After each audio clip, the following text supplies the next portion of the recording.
नमस्कार। लखनऊ चलो के सफ़र पर अब निकले हैं और हम पहुंचे हैं मुजफ्फरनगर। ये वो इलाका है जो अपने मिठास के लिए जाना जाता है। यहाँ के लोग आपस में मिलजुल कर रहना पसंद करते हैं, लेकिन 2013 में जो ज़ख्म लगे मुजफ्फरनगर के सीने पर वो शायद भर गए हैं, लेकिन उसके निशान अभी भी बाकी हैं लोगों के जहन में। लोगों के दिलो दिमाग में दंगों के ज़ख्म सवाल बनकर घूम रहे हैं और जाहिर है कि चुनावी सीज़न में ये सवाल जवाब के तौर पर सामने आएंगे। इस इलाके में जो सियासी सुगबगाहट है उसे समझने की फिराक में हर सियासतदान है। हालांकि पश्चिमी यूपी में मुजफ्फरनगर से लेकर सरधना जैसे इलाकों में मतदाता के मन की बात को नेता अपने अपने तौर पर समझ और देख रहे हैं। इस वक्त हम मौजूद हैं मुजफ्फरनगर बस स्टैंड पर। यहाँ से हम चलेंगे सरधना। दरअसल सरधना और मुजफ्फरनगर का सियासत और शायद दर्द का भी रिश्ता है। सरधना इसलिए भी ज़रूरी है क्योंकि पश्चिम उत्तर प्रदेश की सबसे ये हॉट सीट कही जा रही है। वो वजह है संगीत सोम। संगीत सोम अपने भड़काऊ बोल की वजह से बदनाम हुए, लेकिन इस बदनामी ने उन्हें सियासत में बहुत नाम कमाने का मौका दिया। तो हम चलेंगे सरधना और वहाँ पर टटोलेंगे सियासत की हवा।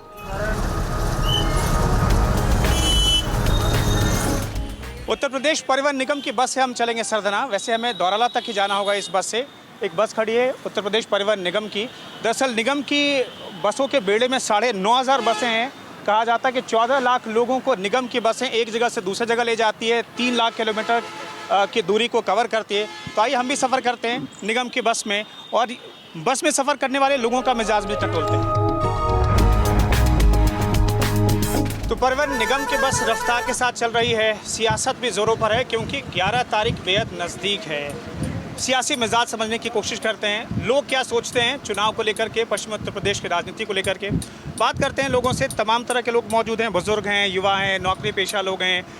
कितनी ज़िंदगी बदली है ये जानना बेहद ज़रूरी है। सबसे पहले हमें ये बताइए पहले कितनी ज़िंदगी बदली है पिछले 2.5 साल में और 5 साल में आज? काफ़ी बदली है।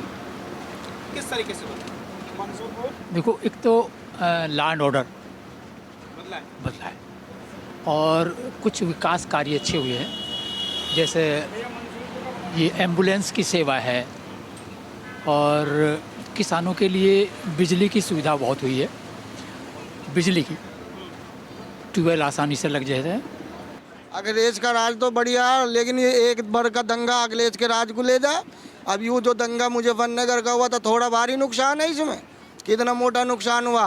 ठीक है, अखिलेश का राज अच्छा चला, बढ़िया सरकार चली, लेकिन इतना मोटा नुकसान हुआ। कई गरीब आदमी घर से बेघर हो गए कि इनके लापता है, कुछ का आज तक नहीं पता नहीं कहाँ चले गए। घर के घर उजड़ गए, कोई ज़मीन भी छोड़ के भाग गया। सरकार तो अच्छी चली, लेकिन ये नुकसान तो इसकी तो कई साल भी भरपाई नहीं हो पाने की। तो दंगों की वजह से अखिलेश सरकार के दामन पर जो दाग लगे हैं वो धुलेंगे नहीं। एक मुसाफिर ये कह रहे हैं। हमारे साथ बहुत सारे लोग हैं, उनसे बात करेंगे। आप ये बताएंगे कि 2013 में जो हिंसा हुई उसने ज़िंदगी बदली क्या मुजफ्फरनगर और आसपास के लोगों? मुजफ्फरनगर के लोगों में रार दंगा बहुत हुई यहाँ।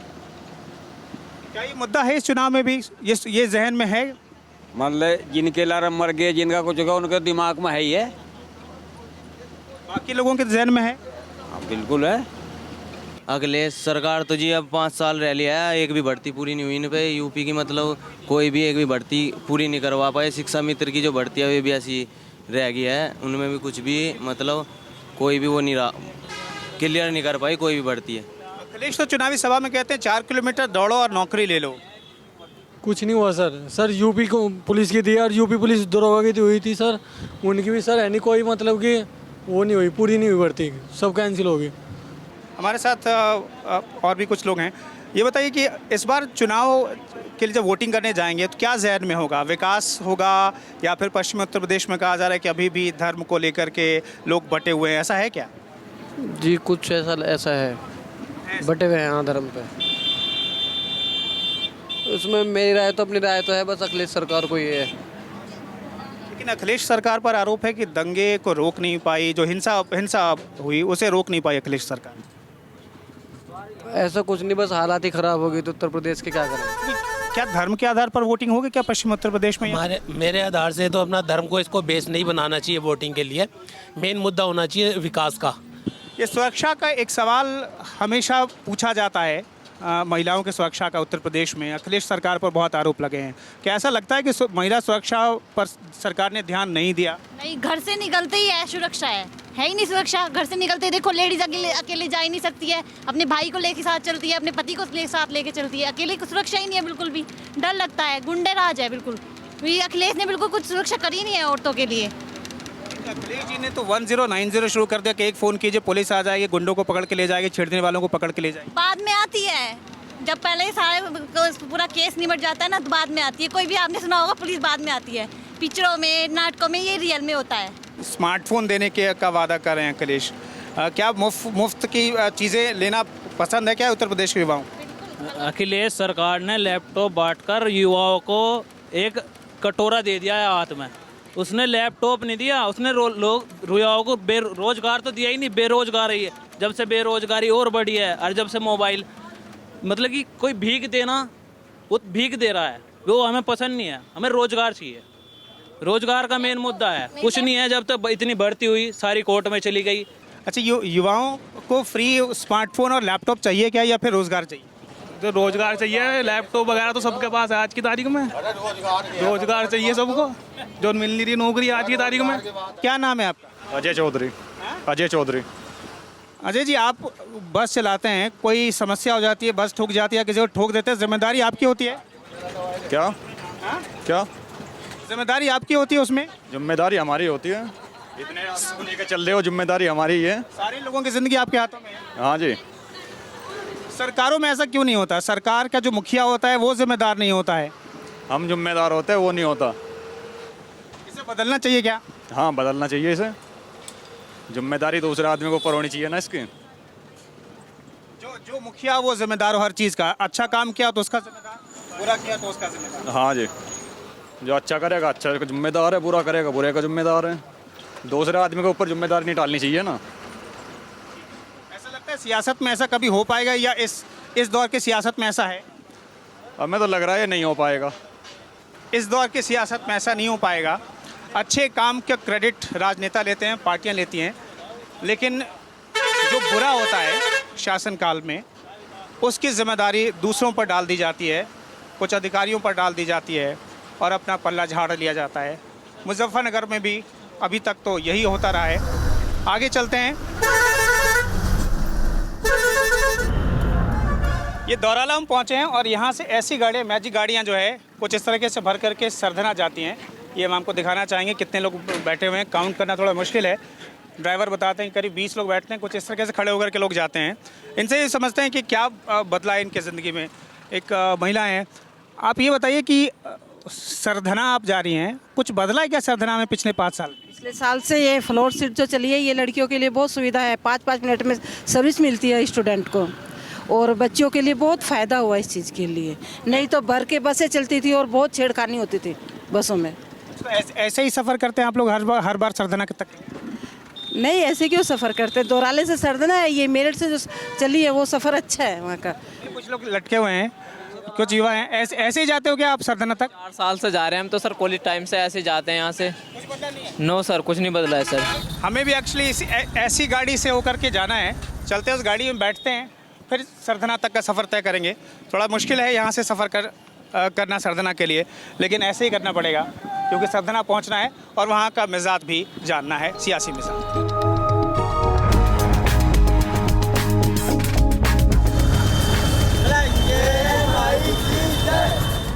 मुश्किल है यहाँ पे बात करना, लेकिन मैं कुछ महिलाओं से बात करने की कोशिश करता हूँ यहाँ पे। शायद उनका चेहरा ना दिखे शूट के दौरान, लेकिन मैं बात करने की कोशिश करता हूँ। कुछ महिलाएं हैं, किस आधार पे वोटिंग करेंगे? कुछ सोचा है अभी? कोई सोचा तो नहीं है, लेकिन जो अच्छा काम करते हैं उन्हीं को ही देंगे। अच्छा, महिलाओं के लिए काम किया है क्या अखिलेश यादव ने? अखिलेश यादव ने वैसे काफ़ी काम भी किया है, ऐसी बात नहीं, लेकिन ये है कि जो और भी आगे अच्छा करना चाहेंगे उनके लिए उन्हीं को वोट देंगे। सरधना के पुलिस चौकी चौराहा के पास हम मौजूद हैं, पर हम आपको कुछ तस्वीरें दिखाना चाहते हैं। यहाँ पर दरअसल मवेशियों के लिए चारा, हरा चारा लिया जाता है, यहाँ पे काटा जाता है, इस तरीके से भरा जाता है। कैसे धड़ी मिलता है चारा? ये 12 रुपये दड़ी है जी। 12 जी। कितने लोग लेने आते हैं यहाँ पे आप? लेने तो जी काफ़ी भीड़ आ जा, पर चारा तो नहीं मिल पाता इतना। अच्छा, चुनाव का वक्त है, अब बहुत लोग चारा डालने की कोशिश करते हैं वोटरों को, उस चारे में पढ़ते हैं क्या लोग? हाँ पढ़ते हैं। हाँ, तमाम पार्टियां वोटरों के लिए घोषणा पत्र लाती हैं। कोई फ्री फ़ोन देने की बात कर रहा है, कोई फ्री वाईफाई देने की बात कर रहा है, बहुत सारी बातें हो रही है। क्या वो काम करती है बातें? हाँ बहुत आ रहा है ऐसे, तो फिर भी चुनाव के लिए तो हो ही रहा है ऐसा बहुत ज़्यादा। देखो हर पार्टी आ रही है। देखो सभी। सरधना का मिजाज क्या है इस बार क्या लग रहा है आपको? सरधना किस ओर बह रहा है?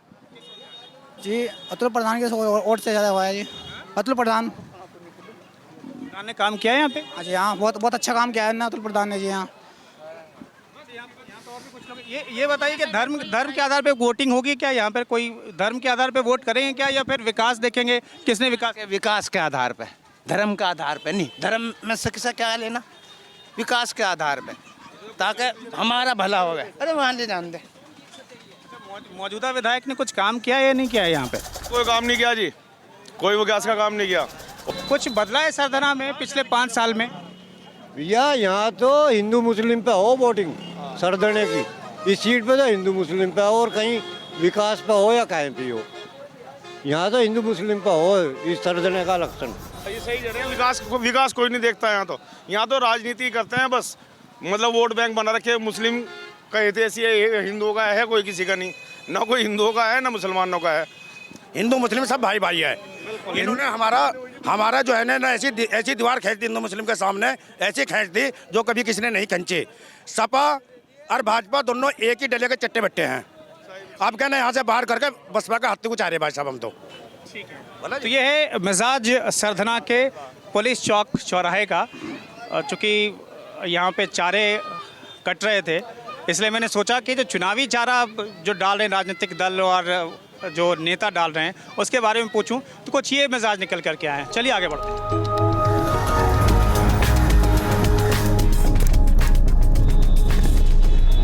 गांधीनगर के मास्टर्स कॉलोनी में हम इस वक्त मौजूद हैं और बहुत सारे वोटर्स यहाँ पर हैं। बुजुर्ग भी हैं, युवा भी हैं, महिलाएं भी हैं, बच्चे भी हैं। बच्चे भी अपनी बात रखना चाहते हैं। पहले तो ये बताइए, हर तरफ कमल का झंडा लहरा रहा है, सब बीजेपी के वोट? जी ये पूरी कॉलोनी ही बीजेपी की सपोर्टर है।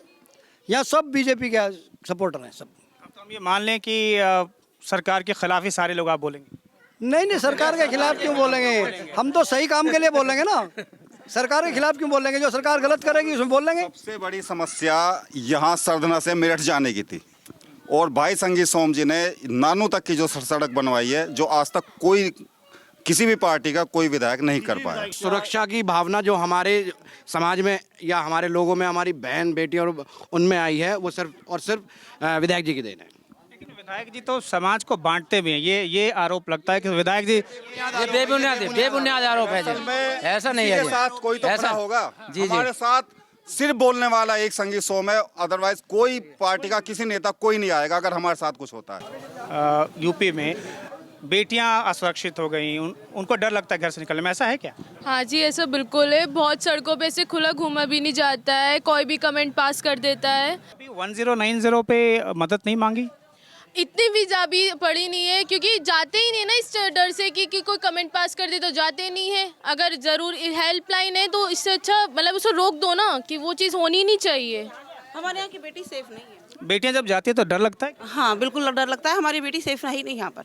इस मसले पर भी वोटिंग होगी? हाँ बिल्कुल होगी, जरूर होगी इस मसले पर वोटिंग। यहाँ पे लड़कियां सेफ नहीं है, घूमने भी कहीं नहीं जा सकती, लड़कियां खेलने कोई ना कोई कमेंट पास करता है। यहाँ पे क्या धर्म के आधार पर वोटिंग होगी क्या सरधना में? विकास के नाम पे होगी। विकास के नाम के काम के आधार पे होगी। काम पे और विकास के नाम पे। काम पे और विकास के नाम पे। जी, समाजवादी पार्टी तो कह रही है विकास के नाम पर ही हम जीत जाए। जी नहीं, विकास का नाम होता तो गठबंधन नहीं करती कांग्रेस के साथ समाजवादी पार्टी, क्योंकि उसे अपनी हार का एहसास है जी कि मुझे हार निश्चित है हमारी, तो इसलिए गठबंधन किया है कांग्रेस के साथ जिन्होंने। लोकतंत्र का उत्सव है चुनाव, और इसके तमाम रंग हैं। पार्टियों के बीच गठबंधन है तो मतदाता का अपने नेता के साथ भी बस जगह बदलने की देरी है। हर गठजोड़ को देखने का नजरिया बदल जाता है। सरधना के छावनी में इस वक्त हम मौजूद हैं। ये सबसे बड़ा वार्ड भी है और ये मुस्लिम बहुल इलाका है। तो मुस्लिम बहुल इलाके में क्या सोच है चुनाव को लेकर के, किस मुद्दे पर वोट करने वाले हैं, जानने के लिए बहुत सारे लोग हमारे साथ मौजूद हैं। इन सभी से बातचीत करेंगे। हमें ये बताइए कि किस मसले पर वोटिंग करेंगे इस बार आप लोग? हम इस मसले पे हम मुलायम सिंह के साथ हैं, मुलायम सिंह के साथ रहेंगे। भाजपा ने कुछ नहीं करा यहाँ से, आज लोग भी वादे करते हैं, झूठे वादे करते हैं। मुलायम तो रिटायर कर दिए गए। रिटायर नहीं, अखिलेश तो है, अखिलेश के साथ हैं हम, दिलो जान से साथ है।